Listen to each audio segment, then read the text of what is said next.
ഭദ്രദീപം കൊളുത്തുന്നതിന് വേണ്ടി വേദിയിലിരിക്കുന്ന മറ്റ് വിശിഷ്ടാതിഥികളെ കൂടി ക്ഷണിക്കുകയാണ്.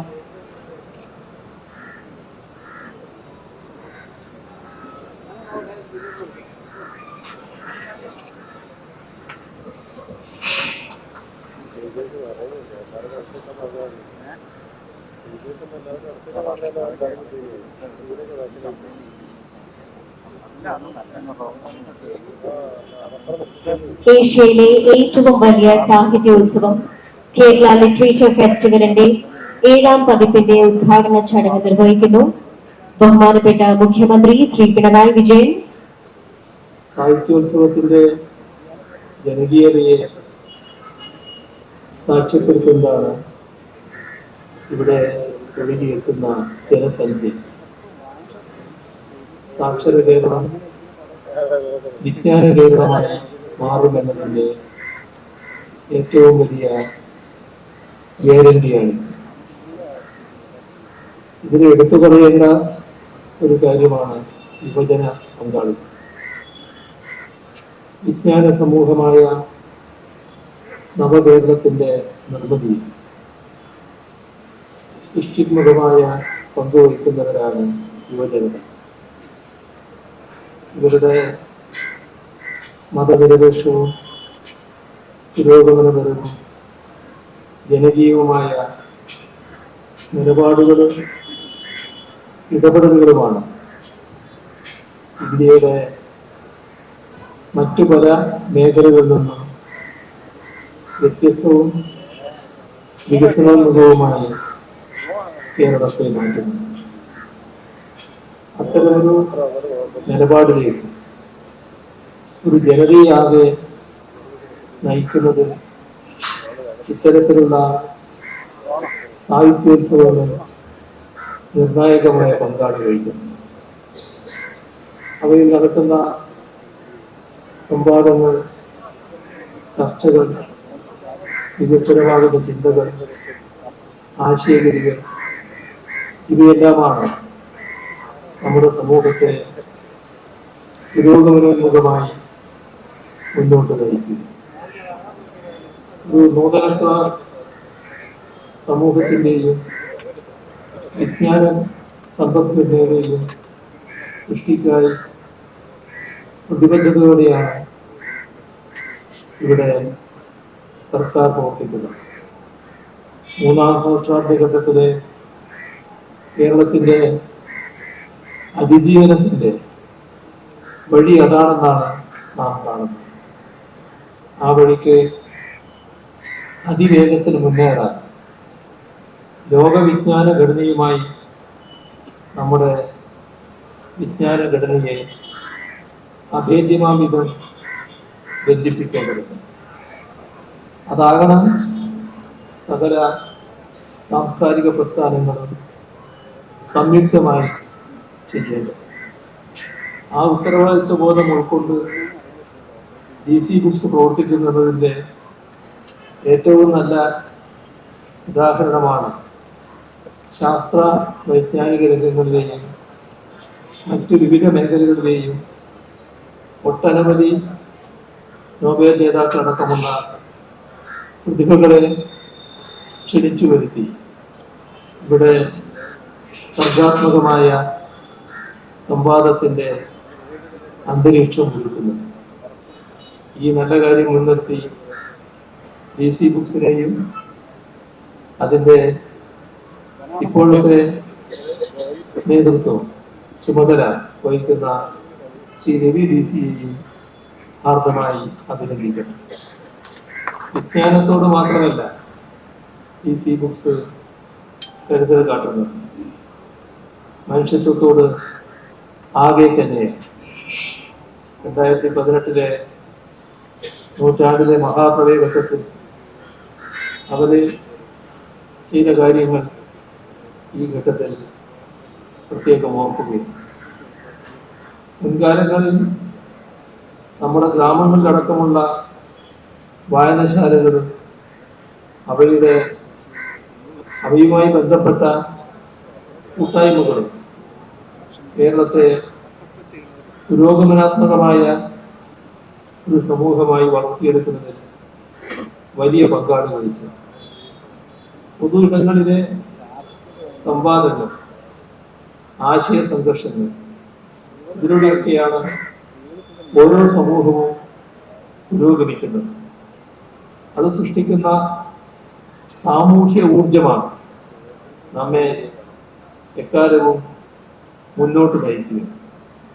അത്തരത്തിലുള്ള പോസിറ്റിവിറ്റിയുടെ ഊർജമാണ് കേരള ലിറ്ററേച്ചർ ഫെസ്റ്റിവൽ സൃഷ്ടിക്കുന്നത്. അതിനു പകരം വെറുപ്പിന്റെയും വിദ്വേഷത്തിന്റെയും മതാത്മകവും അധികാരപ്രമത്തവുമായ നെഗറ്റിവിറ്റിയുടെ ഊർജം പ്രസരിപ്പിക്കാനുള്ള ശ്രമം നമ്മുടെ രാജ്യത്ത് പലയിടങ്ങളിലും ഉണ്ടാവുകയും ഇതുകൂടി ഇവിടെ കാണേണ്ടതുണ്ട്. അത് ജനാധിപത്യത്തിന് മേലെ രാജവാഴ്ചയുടെ ചെങ്കോൽ നടത്താൻ ശ്രമിക്കും. സമരാത്മകമായ ജനാധിപത്യ മുന്നേറ്റങ്ങളിൽ നിന്ന് പിന്തിരിഞ്ഞ് മതാത്മകതയുടെ നാമജപം നടത്തി പ്രജകൾ മാത്രമായി അടങ്ങിക്കഴിയാൻ ആഹ്വാനം ചെയ്യും. ഇതിനെതിരായ ജനകീയവും മതേതരവുമായ സാമൂഹ്യ ഇച്ഛയുടെ പ്രതിഫലനം കൂടിയാവണം KLF പോലെയുള്ള രീതി. എഴുത്തുകാര്, വായനക്കാര്, ചിന്തകര്, സാമൂഹ്യ പ്രവർത്തകര് എല്ലാം ഇവിടെ ഒത്തുചേരുന്നു. നിരവധി ആശയ സംവാദങ്ങൾ ഇവിടെ നടക്കുന്നു. 300-ലേറെ സെഷനുകളാണ് ഇവിടെ 4 ദിവസങ്ങളിൽ 7 വേദികളിലായി നടക്കുന്നത് എന്നാണ് മനസ്സിലാക്കുന്നത്. അവയിലൂടെ സൃഷ്ടിക്കപ്പെടുന്ന അറിവുകളും തിരിച്ചറിവുകളും ഇവിടെ എത്തുന്ന ജനലക്ഷ്യങ്ങളിലൂടെ സാമൂഹ്യോദ്യമായി നമ്മുടെ സമൂഹത്തെ പുരോഗമനാത്മകമായി മുന്നേറാൻ പ്രാപ്തമാണ്. വർഗീയ പ്രശ്നങ്ങൾ നമ്മുടെ രാജ്യത്ത് വലിയ തോതിൽ ഉയർന്നു നിൽക്കുകയും ആ ഘട്ടത്തിൽ വർഗീയതയെ വകഞ്ഞു മാറ്റി മതനിരപേക്ഷതയെ മുന്നോട്ട് കൊണ്ടുപോകാൻ ഇതെല്ലാം സഹായിക്കും. മനുഷ്യർ ഒന്നാണെന്ന ബോധം വളർത്തി ജനമനസ്സുകളെ ഒറ്റക്കെട്ടാക്കി മാറ്റിയെടുക്കാൻ ഇത് സഹായിക്കും. വിദ്യാർത്ഥികളിൽ വായനാ സംസ്കാരം വളർത്തിക്കൊണ്ടുവരുന്നതിനായി ഈ വർഷം മുതൽ പ്രത്യേക വേദിയിൽ വെച്ച് ചിൽഡ്രൻസ് KLF-ഉം ഈ 4 ദിവസങ്ങളിലും അരങ്ങേറുന്നു എന്നത് സന്തോഷകരമാണ്. കുഞ്ഞുങ്ങളുടെ മനസ്സുകളിലേക്ക് വിഷലിപ്തമായ കള്ളനാണയങ്ങൾ ഇട്ടുകൊടുക്കുന്ന ഒരു കാലത്ത് ആ മനസ്സുകളിൽ അറിവിന്റെ നല്ല നാണയങ്ങൾ ഇട്ടുകൊടുക്കലാണ്. കുഞ്ഞു മനസ്സുകളിൽ കാലുഷ്യത്തിന് പകരം സ്നേഹം നിറക്കലാണ്.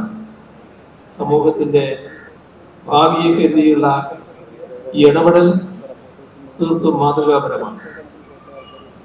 യുനെസ്കോയുടെ സിറ്റി ഓഫ് ലിറ്ററേച്ചർ പദവി ഇന്ത്യയിൽ ആദ്യമായി ലഭിച്ച കോഴിക്കോട് നഗരത്തിലാണ് കേരള ലിറ്ററേച്ചർ ഫെസ്റ്റിവൽ നടക്കുന്നത് എന്നത് പ്രത്യേകം നാം കാണുന്നു. ഇന്ത്യയിൽ തന്നെ കൊൽക്കത്തയും മറ്റും ഈ പദവി നേടാൻ ശ്രമിച്ചിരുന്നു. എങ്കിലും യുനെസ്കോ കോഴിക്കോടിനാണ് സിറ്റി ഓഫ് ലിറ്ററേച്ചർ പദവി ആദ്യമായി നൽകിയത്. അതും ഇന്ത്യയിൽ തന്നെ ആദ്യമായി. കാലങ്ങളായുള്ള സാഹിത്യ പാരമ്പര്യത്തോടൊപ്പം കഴിഞ്ഞ 7 വർഷങ്ങളായി ഇവിടെ നടന്നു വരുന്ന കേരള ലിറ്ററേച്ചർ ഫെസ്റ്റിവലിന്റെ ലോകോത്തരമായ ജനപങ്കാളിത്തവും ആ പദവി നേടാൻ കോഴിക്കോട് നഗരത്തെ അർഹമാക്കുന്നതിന് പിന്നിൽ പ്രവർത്തിച്ചിട്ടുണ്ടാവും. ഫ്രാങ്ക്ഫർട്ട് ബുക്ക് ഫെയർ ലോകത്തിലെ ഏറ്റവും വലിയ പുസ്തകമേളയായി ഫ്രാങ്ക്ഫർട്ട് നഗരം ഒന്നാകെ ആഘോഷിക്കുന്നു. അതുപോലെ തന്നെയായി ലോകത്താദ്യമായി സിറ്റി ഓഫ് ലിറ്ററേച്ചർ പദവി നേടിയ എഡിൻബറയിലെ സാഹിത്യോത്സവം. അവർ നഗര തെരുവുകൾക്കും പൊതു ഇടങ്ങൾക്കും പുസ്തകങ്ങളുമായോ സാഹിത്യവുമായോ ബന്ധപ്പെട്ട പേരുകൾ നൽകുകയും സാഹിത്യോത്സവത്തിൽ മുഴുവൻ നഗരവും പങ്കെടുക്കുകയും ചെയ്യും. ലോകത്തെ എല്ലാ വലിയ സാഹിത്യ വ്യക്തിത്വങ്ങളും ഇവയിൽ പങ്കെടുക്കാൻ ആഗ്രഹിക്കുന്നവരാണ്.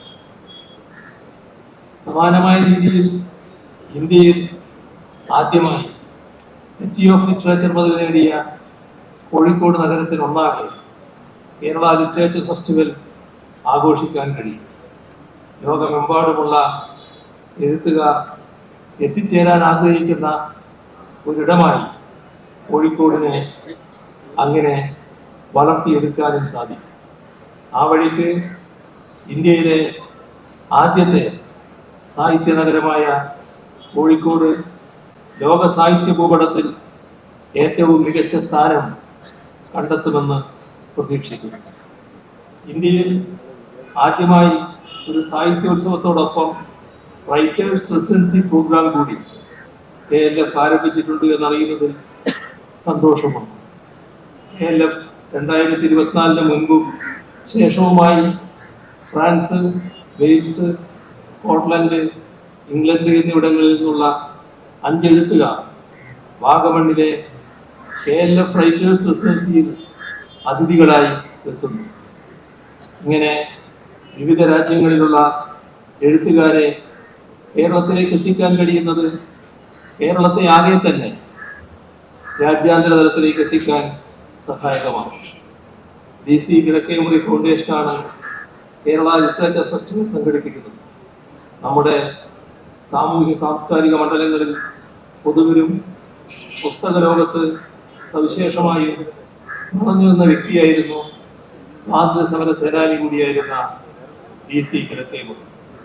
ലോകത്ത് ആദ്യമായി സാഹിത്യരംഗത്തുള്ളവരുടെ ഒരു സഹകരണ സംഘം ഉണ്ടാക്കുന്നതിന് വേണ്ടി പ്രവർത്തിക്കുകയും ആ സഹകരണ സംഘം വഴി നിരവധി പുസ്തകങ്ങൾ പ്രസിദ്ധീകരിക്കുന്നതിന് ദീർഘകാലം നേതൃത്വം നൽകുകയും ചെയ്യുകയുണ്ടായി. അദ്ദേഹം കേരളത്തിലെമ്പാടും വായനശാലകൾ സൃഷ്ടിച്ച ഗ്രന്ഥശാല പ്രസ്ഥാനത്തിന് തുടക്കമിട്ടവരിൽ ഒരാളായിരുന്നു അദ്ദേഹം.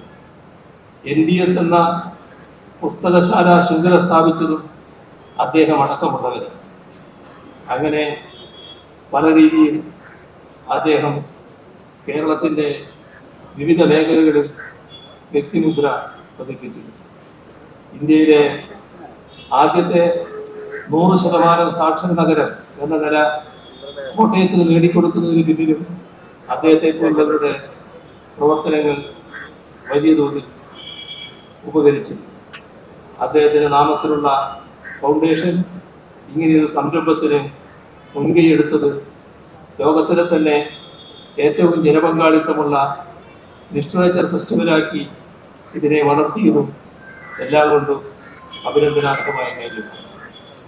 വിഷയവൈവിധ്യം കൊണ്ടും ആശയവൈവിധ്യം കൊണ്ടും പങ്കെടുക്കുന്നതിന്റെ എണ്ണം കൊണ്ടും ജനപങ്കാളിത്തം കൊണ്ടും ഏറ്റവും മുന്നിൽ നിൽക്കുന്ന കേരള സാഹിത്യോത്സവം അങ്ങനെ അതിലെല്ലാം എത്തിച്ചേർന്ന എല്ലാവരെയും അഭിവാദ്യം ചെയ്തുകൊണ്ട് ഈ സാഹിത്യോത്സവത്തിന്റെ ഔപചാരികമായ ഉദ്ഘാടനം നിർവഹിച്ചതായി ഒരിക്കൽ കൂടി അറിയിച്ചുകൊണ്ട് അവസാനിപ്പിക്കുന്നു.